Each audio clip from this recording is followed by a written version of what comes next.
Hey guys, episode 10 of the NCAA Challenge, and as you can see here, it is going to be the USC Trojan, which is me, versus the Texas Longhorns. And going in, when I got the notification, when I knew I was going to be USC, I was thinking that between Robert Woods and Matt Barkley, I was going to throw for like 500 yards, 6 touchdowns. I'm just going to steamroll this guy, and that was my intent going into the game. I'm going to pass this ball. I'm not even going to run the ball. I don't even care about running the ball. I'm just going to go shotgun, pass. Because, I mean, USC over the past couple of years in this game has been overrated. But I'll admit, ever since their scandal broke out and they haven't got a lot of attention in the media, that I haven't really paid attention to who's on their team besides obviously the bigger names like that. And as you see here, my roster, again, has disappeared because I had a little disconnect issue when the game froze afterwards. So that's that. And as you can see, I'm also not doing a great job. So the game, I got sacked there, and I get sacked again. My offense, my receivers weren't really breaking down the routes. And another note is what I'll say is I decided that when I'm doing these challenges, when I'm picking out, and B was open on that play, but I figured I pretty much wouldn't get any kind of difference in the amount of yardage. So I was trying to at least lead wide further down the field, so it worked out for me a punt either way. But that was my thinking on that particular play. But like I was saying, my new idea, I should say, or just my new proposal for this challenge is that when I'm playing against somebody, if they have over 25% do not finish, I'm not going to play them because I'm not going to deal with that whole disconnecting after halftime or late in the fourth quarter or what have you. I just don't want to deal with that anymore. Obviously, might be a bit more lenient depending on how many games we played. But anything over 25%, I'm probably just not even going to bother with. And but this guy, he had a really low percentage. I figured I'd go have a good game with him. But I quickly learned that even though they had low do not finish, I think it was like 8%, which I was actually really surprised to see. He definitely, like this play right here, this deep bomb, his little fade go route thing. That's pretty much all he did. He just finished his go-to routes, go-to play. But unfortunately, you'll probably see a few times in the game if you watch my cornerback. The receiver always pretty much beats the jam. And my safety just cannot keep up with the receivers at all. So I guess on the plus side, I know that if I ever play with Texas, I have some great receivers to work with. I mean, that's the upside of that. And here, I'm in the comeback route. So I assume it's Robert Woods. I don't even know his number. I assume it's number 2. His comeback route, I think of twice already, is really good. And props to him. But after my first drive or two, where I wasn't really being that successful with passing the ball, I said, all right, I'll feature the run game a bit more. And I'm pretty sure, because this guy, I looked after the game, he's a freshman. This was not Silas Reed. So I was obviously at a little bit of a disadvantage. I'm not sure if these rosters have Silas on the team or if he's even on the team in online games, period. And on that play, he also blitzed a lot on defense. And that play, he got a free blocker on me, and so I rushed to throw. I should have thrown to X. He was a lot more open downfield. And there he caught the ball. My safety was in like perfect position to catch that interception, but he just didn't get it. I don't know. And I did a lot of this. Pretty much he ran the 2 tight end set to one side. And he did a screen pass, he did the stick route, or he did the deep fade. And that was the first time he did the little out route to tight end, which caught me off guard. But he rarely ran the ball. When he did, generally, he even actually came out in a goal line a few times too, like middle of the field. I mean, I pretty much shut it down, his run game, but his passing game, because I usually come out in a 4-4 defense, kind of lock down the edges and contain the tight ends a little bit. But like this route right here is pretty much that little quick hitch. I don't know, the tight end must be just an absolute beast, or the USC defense must be that bad. I mean, I know in real life USC's defense was kind of like a bend, don't break mentality, mostly really bent a lot. So maybe that reflects their ratings in this game, or they're not that good. But I mean, I felt like their defense just could not cover, had like low awareness and all that. Because I did a lot of different things in this game. I did a lot of cover 2s, cover 3s. I did my usual man coverage. But like anything I did, he still found a way to kind of just, pop the ball in there real quick in that tight window. And on that play, I was hoping that A would break down the seam and get open, but he didn't. So I just check it down to B. I should say check it down, but I threw it to B. And yes, I do not throw the ball away. I kind of guessed. I was like, is it RB or is it the R stick? I guessed right. Thank God, because I'll get sacked in a second. And here, X was open, but I decided to go for tight end A. And I overshot him just a little bit. But on next play, I'm pretty sure I'll get the pass off right to the middle. See, what I don't understand when people do the 2 defensive ends going out in the zone coverage or D tackle going in the zone coverage is that's a fine play to run because obviously it throws the quarterback off guard a little bit. But I never understand people who actually control the lineman in zone because generally the computers would do 10 times better in those shallow zones than you ever will. Especially with the D tackle who's not supposed to be in that zone coverage. And look at this. He still caught the ball. I was just, it blew my mind so much. How many times that receiver, you'll see right there, he pretty much like honed in on that outside guy on the right side to just throw that jump on. Did it again here in triple coverage on his little Hail Mary play here.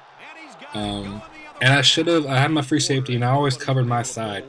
But I felt like in that second half that I wanted to just roll over and I have 2 safeties on the same side. But at the same time, I knew if I did that, I had a feeling that he would potentially go to the left side. So I just played my zone, and I just hoped my cornerback or my strong safety would shut it down. And there, that was like a huge traffic. It was like blowing my mind. I could not understand how I was getting these plays off and his passes off, but he was, and it's fine. It was still a close game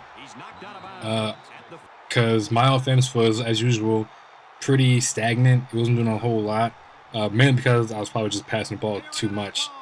And his offense was pretty on and off, mainly because he either had a huge gain or it was incomplete or picked off by me. And right here, I had assumed he would switch over that safety. I assumed the safety maybe the cornerback, which is why I did my usual cut in and cut back out. But the computer doesn't usually fall for that kind of thing, so unfortunately he tackled me. I was probably hit a spin move instead and broke it off for even a bigger gain. Yeah, so I felt pretty good on this drive right here. And unfortunately, after that one pass, I stalled out. I think I had like a run for like 2 yards on the second down. Just completely threw me off. I had a separate field goal. And also, I'm pretty sure that was the one drive where Barkley got injured.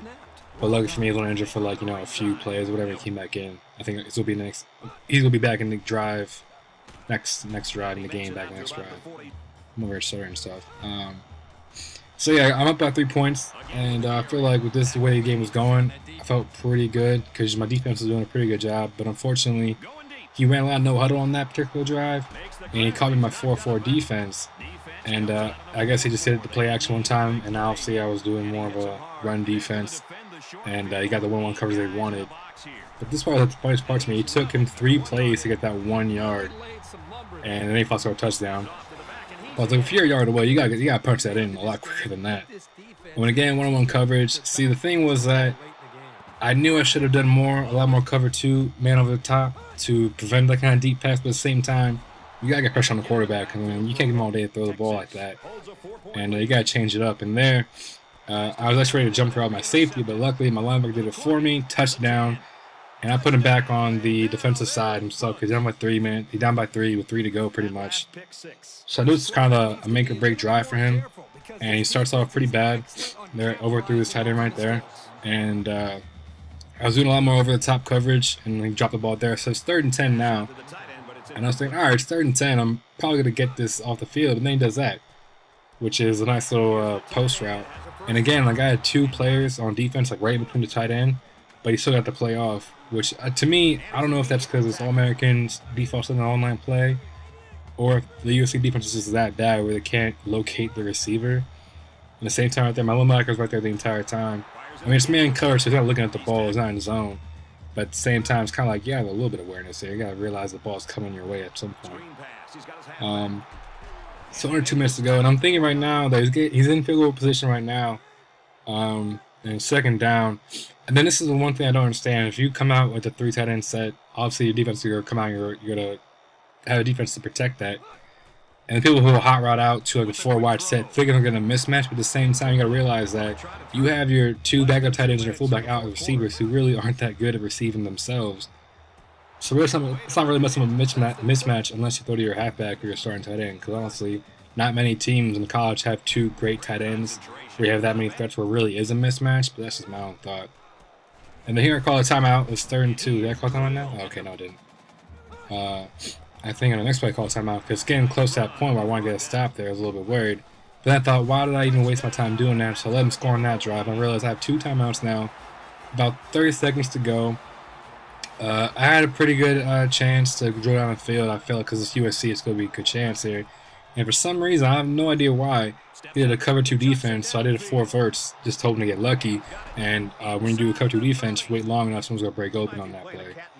So this is a deep curl route, and this play could have gone horribly wrong, could have been picked off, but I threw it in the needle, you know, threw it on a laser, and he caught the pass, so I was super excited about that. And then he catches, that's just like, seriously, I thought the game would be over at that point. He's like, there's no way to go down the field, drive down the field and get a field goal on this drive, or a touchdown. But then he threw that pass, so there's 2 seconds on the clock now, so I'm backing off in coverage. And can I just watch? Look at that. Look at my cornerback. He's literally just saying, "I'm playing off. I played the pass, and he still just let the guy run past him." Does he have the ball? He almost has it. No, he dropped it. And I tweeted about this after the game. Like, this dude must be raging right now. I'll post the Twitter status in the video. But literally, if you have that ball in your hands, like he had the ball, and he dropped it in the end zone with 0 seconds on the clock, he must have been pissed. I don't blame him. Especially when he had the lead late in the game, and I drove down the field in like basically 30 seconds to score myself. That must be like heartbreaking for him. But at the same time, I don't feel bad because he did some pretty, I would say, pretty bad offensive tendencies. But obviously, me on second, third downs, I was just horrible myself. So yeah, this is the end of the video. Hope you guys liked it. And also, let you guys know, I asked some of the people if they would be interested in it, because I bought Madden last month, and I haven't played it a lot because I haven't really got into it the way I thought I would. I haven't been into Madden for the past 2-3 years. So before I return it, I'm going to do a Madden challenge as well as another side project before I return, so I get some use out of it. So look forward to that. I'm going to probably play the first game of that challenge over the weekend with Carolina first.